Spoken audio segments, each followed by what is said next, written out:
Mendekosteak ekainaren 6, 7 eta 8 ospatuko ditugu, eta urtero bezala jai polit batzuk nahi ditugu, eta ekitaldi, 30 ekitaldi inguruko programa da antolatu dena.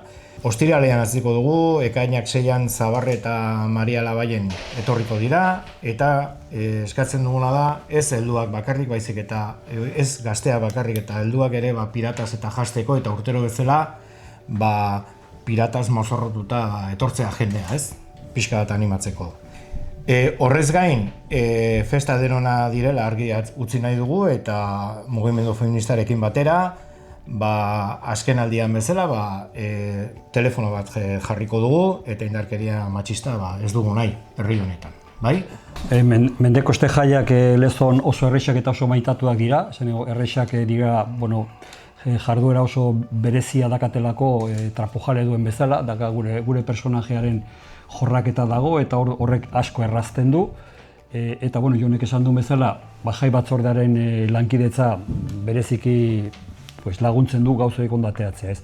Orduan, 30 ekitaldia ditugu, adin guztietakoak prestatua, eta nik uste dut laburrean badagoela esaterik oso jaiak bereziak direla, bat eskualdeko aurrenak dira, nahiz eta aurten berandu egokitzen diren, eskualdeko aurrena jarraitzen dute izaten, orduan, abia puntua bat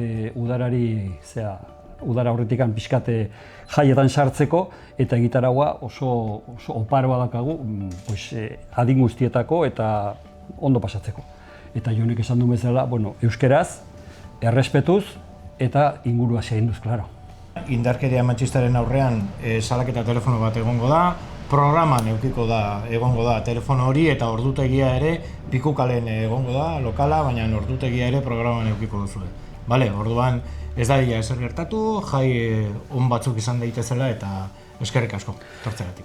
Eta gero, azkena esango dugu, aurten kasik elkarren ondoan topatzen direlako, baina euskal jaiak izaten ditugu beti ekainaren 2. eta aurten Mendekosten atzerapena ekarri du elkarren jarraian egotea. Baina, euskal jaiak izango ditugu ekainaren 14ean, berriro ere, egun bat oso ondo pasatzeko Lezon aukera bai lezokoentzat, bai eskualdeko jendearentzat ere bai.